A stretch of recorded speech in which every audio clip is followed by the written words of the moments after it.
Hi guys, thanks for joining me tonight where I have made a possible UFO recording tonight. I was going to do a recap on President Trump's speech tonight, but I couldn't get the video to cooperate on Rumble. It wouldn't it wouldn't just replay the whole video. It must still be rendering or something like that. I'll try again tomorrow, but he said a lot of cool stuff tonight. He used the F bomb. He threw out a very nuclear F bomb tonight, and it was a really epic speech. I hope you caught it. If you didn't, you can go watch it anytime on Rumble if it'll play for you. I couldn't get it to cooperate the way I wanted to do a show about it. But anyways, I had a possible UFO sighting, and I reported it to MUFON and Mr. MBB 333, and I have a cell phone video of it that I took. It's not super impressive, but it was way more impressive in person. Now, I'm going to present this to you guys, and you probably won't be impressed because it's mostly black like you're seeing now, but you will see the blinking lights, and it was way more impressive in person. I can't say for sure it was UFO, but it was flying away from me, flashing two headlights that looked like they were going on a car, and it looked like they were going from low beam to high beam at regular intervals. And you'll see the flashing, but it was way better in person, as I'm trying to tell you. You could see the beams now, and it was flying away from me. Now, why would I see beams like that flying away from me and they're white? It just doesn't make sense. I've never seen a plane with headlights like that. I've seen planes with headlights plenty of times, but they're usually not that close to each other. But all you can see really in this is just a flashing light, but you can really see it flashing. So I'll play the video.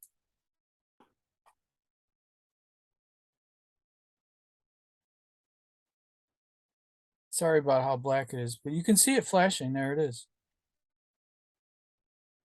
That's not a firefly. That's the what I saw up in the sky. Believe me, my yard is full of fireflies, but this is not a firefly, and it's chilly out tonight, so I didn't see him as much.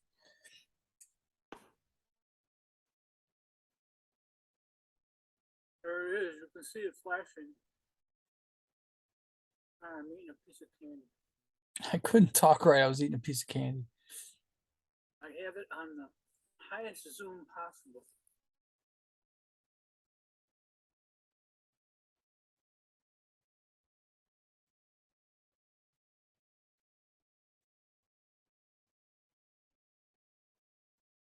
I think I lost it. Oh, there it is. Oh, I can't see it very well. I'm sorry. There it is. It's flashing. You can see it. You can see it way better in person.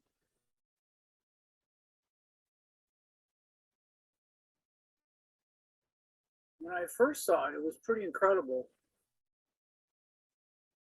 It looks like a car up in the sky with its flashing its high beams.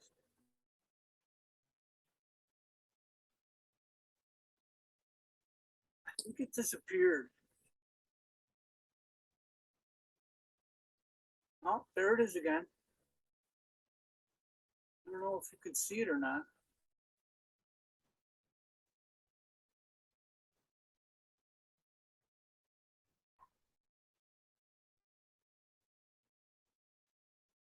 Let me walk over to the field. I wasn't able to get it walking over to the field, but I tried. The only way to view that area is to go through the field next door where there's no trees. It's dark out, so I'm trying to see where I'm going at the same time. There's a ditch. I didn't want to fall in.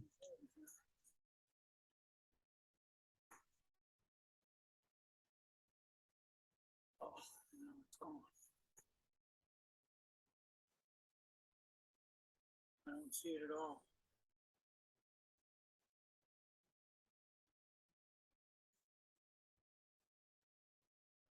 Figures I came all the way over here and it's gone. I have another short video showing the moon.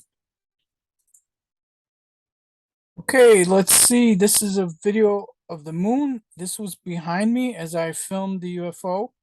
So I figured I'd just do a short video of the moon to let you know what it was like. This is the maximum magnification my phone has. Okay, to show you the moon tonight, here it is. I got a strange video of flashing lights in the sky that appear to be UFOs, since most planes flash red or green lights. This one was flashing bright lights, white lights. It looked like a car flashing its high beams, but at a regular interval. And this is the moon tonight, which is southwest, pointing in southwest for me in Western New York. So I saw the video in the opposite direction, northeast, and it came from the direction of Eternal Flame Falls in Orchard Park, New York, which is a well-known strange area. I got pictures of possible Bigfoot footprints on 2/22/2020, and I made a couple videos of that. And I got a picture of a possible fairy in 2017, and you guys can see all that. I've put it all in my other videos. And let me see what else I have. Hang on a minute. I posted in the POD group tonight on Facebook, and they actually took my post. They have to be approved. It's a private members only group. Only people in the group can see it, and they let me post this tonight. I'm thrilled. Somebody said, "Great song." And of course, I had to reply, "Babylon is a murderer." Of course they are.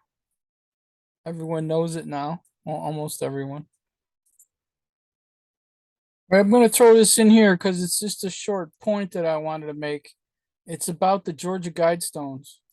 Says they haven't told us when they're even planning to unleash the time capsule, and maybe it isn't this spot at all. Maybe it's a spot at a certain coordinate. I don't know. That's just speculation, but there's blanks in the way this is written. And clearly someone's trying to dig it up. Yeah, and I heard a story about somebody trying to dig it up too. So okay, they're trying to dig up that time capsule already. Oh my goodness. I can't wait to see what's in there. Okay, this is the point I really wanted to make.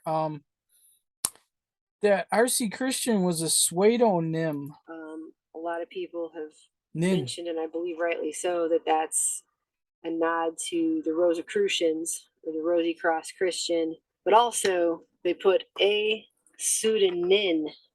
They don't pay all this money to erect this thing that's perfectly aligned celestially with all this physical data and spell something wrong. If you take all of these letters, it's an anagram for untarnished conspiracy. Aha. So that's crazy thought there, huh, guys? Then I want to show you guys Mr. MBB 333's latest, which is pretty freaky.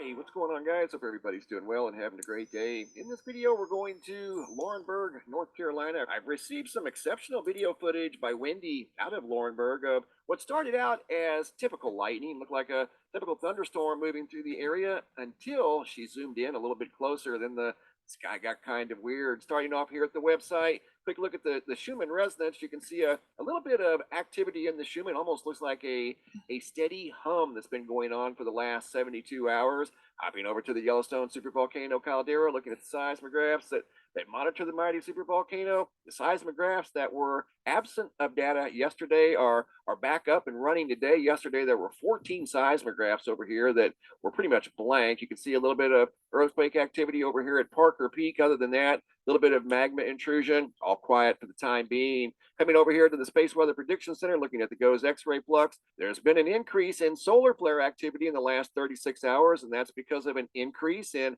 Earth-facing active regions and sunspots, as you can see right here, looking at the Earth-facing side of the sun. These active regions are getting larger and larger by the hour. Coming over here to nullschool.net, looking at the Sahara sand situation, giant sand plume coming towards the southern Caribbean right now as I do this video. That is over 1,400 miles wide. That is very thick. You don't see that color on here very often, that dark tan. That means there's a lot of dust in that particular plume that, again, is over 1,400 miles wide. Coming over here to poweroutage.us, you can see we're looking at more weather-related power outages this evening. You can see, once again, a very strong line of thunderstorms moving through the southeast. The video that you're going to see out of North Carolina was the result of some storms just like this from a couple of nights ago. But looking at the power outages, there's 10,000 in Mississippi, 34,000 in Alabama, and 17,500 in Texas. Looking at the Lake Mead water database, yet another all-time record low at 1,042.17. The outflow superseding the inflow by more than 7,400. That is the highest outflow total in the last 2 weeks. Yesterday's 16.4 was the highest we'd seen in a couple of weeks. Today's was 17.4, so the outflow, once again, superseding the inflow, creates a negative reading for the day, and that is, yet again, another all-time record low. Looking at storms moving through the southeastern United States, this has been a common trend now that we've been seeing over here at the GOES 16 for the last several days. High winds, heavy rain, getting an abundance of rain over here east of the Mississippi. We're in a severe drought over here west of the Mississippi. You can see there are some storms right now trying to make their way into the Phoenix area, but it seems like they run into a wall here once they get close to the city. Oh no.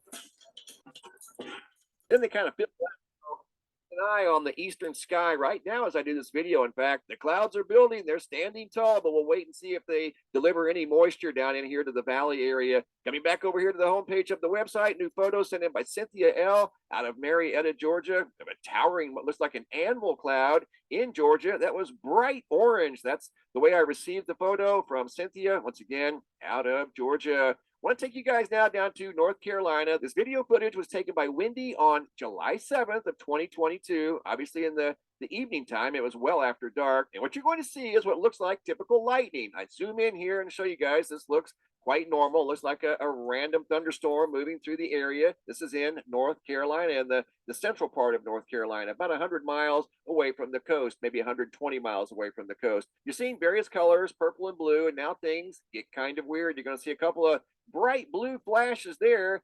And then Wendy noticed something a little different over there off in the distance in the sky. Almost looked like a big serpent up in the sky. I don't know if that was a horizontal tornado, if that was some sort of a rogue roll cloud that just happened to kind of be snaking through the sky at the time she was filming the lightning show as it was moving through Laurinburg, North Carolina. That again sits about 120 miles away from the coastline of the Atlantic Ocean. So roll clouds don't normally form like that inside thunderstorms that are inland. You will see roll clouds along the coast. I've seen many along the Gulf shores down around Louisiana and Alabama and Mississippi. This one here is a little more inland. That's not necessarily right on the coast. So if it is a roll cloud, it's a very strange looking roll cloud, kind of twisting through the thunderstorm clouds, and the lightning almost appears to be lighting up like right there. Just a mysterious sky that she happened to catch on video as she was filming the storms moving through North Carolina a couple of nights ago. There's a good look at that cloud right there. Here I enhanced the video footage. I double stacked a couple of enhancements that I did. I just adjusted the lighting and color a little bit. That's all, trying to pull forward the features of this rogue roll cloud. I don't know if that's a horizontal tornado that didn't form. That's some sort of a roll cloud, quite possibly. a mysterious shell cloud that's spanned out horizontally across the sky. That's why she zoomed in and was filming closer in this area, because of the very unique feature she saw over there in the sky, embedded in the very active lightning and thunderstorms that were moving through the North Carolina area. Once again, there's storms down in that general part of the United States, primarily above Mississippi, Alabama, and northwestern Georgia, pretty much occupying most of southern Tennessee. And the storms are just getting started, and power outages are on the move once again. Over 50,000 customers right now without electricity. Also in this video, I've got a brand new picture slideshow, new sky phenomenon photos sent in from all around the world. First photos by Yvonne out of Oklahoma of some gold mammatus clouds. Video footage here by Joel S. out of China,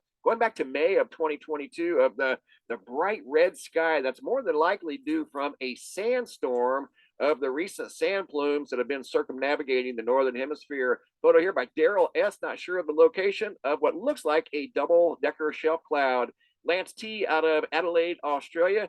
Very unique sky at sunrise. Nancy out of Georgia, other very impressive shelf cloud / roll cloud moving through the skies of Georgia as thunderstorms once again were making their way through the southeastern United States. Al C., not sure of the location here, but he couldn't help but notice the very unique lines up in the sky. Photo here by Gloria out of the United Kingdom, who also noticed a line in the sky. Looked like something went plowing through the low-lying clouds. And this next photo is out of Poland, sent in by Sebastian, of what looks like a giant guitar pick in the daytime sky. Couldn't help but notice that unusual configuration in the daytime clouds. This next segment is a little video clip sent in by Angel out of Gaston, South Carolina. Couldn't help but notice this dark feature over here in the daytime sky, very low on the horizon. Just looked out of place. Everything else is bright white or light blue. And then this dark, unique feature just kind of hanging around in the sky above Gaston, South Carolina. If you guys have any photos or videos you'd like to share, you can send those to reports at mrmbb333.com. Okay, I wanted to show this part of one of his shows from my birthday, the 7th. Campers here at a campground in Green Bay, Wisconsin. Quick look at the Schumann resonance, and as you can see, there's been some activity here in the last 48 hours, and something's showing up here in the graph on a 24-hour cycle. This energy right here and this energy right here both started at 1400 UTC and both ended at around 1900 UTC. So some sort of a pattern there showing up in the Schumann, origins unknown. Looking at the planetary K index over here at the Space Weather Prediction Center, you can see in the last 12 hours there was a geomagnetic storm that was not generated by a Earth-directed solar flare or CME. That was the side effect of the interplanetary magnetic field tilting south for an extended period of time, allowing solar wind to interact with the magnetic shields freely. When the IMF is tilted north, you'll have to have some sort of a Earth-directed solar flare in order to generate a geomagnetic storm. But when the IMF tilts south, it usually generates a geomagnetic storm, and it lights up the sky with the green and purple auroras. Looking at the GOES X-ray flux over here at the... So we got strange energies from space, and I don't know what's going on. Things flying around. If you guys seen anything or recorded anything, let me know. I'd love to have it on the show. If you have any UFO experiences or anything like that you'd like to share with the world, I'd love to have you on the show. Or if you know somebody who's had some and wants to talk about them. I didn't realize how special my UFO experiences were till I started doing all this research, and I realized that having aliens seen during a UFO sighting is pretty special. Well, thanks for joining me on this show, guys, about a UFO, possible UFO sighting. Let me know what you think. And like I said, if you have any experiences with UFOs or you know anybody that does, send them my way. I'd love to have them on the show. It's great to talk about this kind of thing because years ago you couldn't. They just labeled you a flat out kook. And I just didn't talk about it for a long time. So we need to get this conversation going. And you'll find everything I used to make this show in the show notes. And you'll find some American-made products that I believe in, like Mike Lindell and his My Pillow guy, where you can save up to 66% at checkout with promo code ZBRUN. And I also have a Redbubble with 4 products: Natural Niagara Falls, 1783, Gabriel's Great Awakening, Q, The Plan to Save the World, Reclaiming My Time. I want my life back, damn it. And the summer version of Natural Niagara Falls by Nora Designs. Thank you guys so much for checking out my UFO video. And I have emails out to President Trump, the Trump Organization, Mike Lindell, and everybody. I'm trying to get their reaction. Gene Ho, I'm trying to get their reaction to George Magazine coming out. And I'd love to hear more from Gene, since he obviously knows more than he's saying. Okay, so I'm just throwing that out there. I love you guys, and I'll see you on the next video. Bye-bye.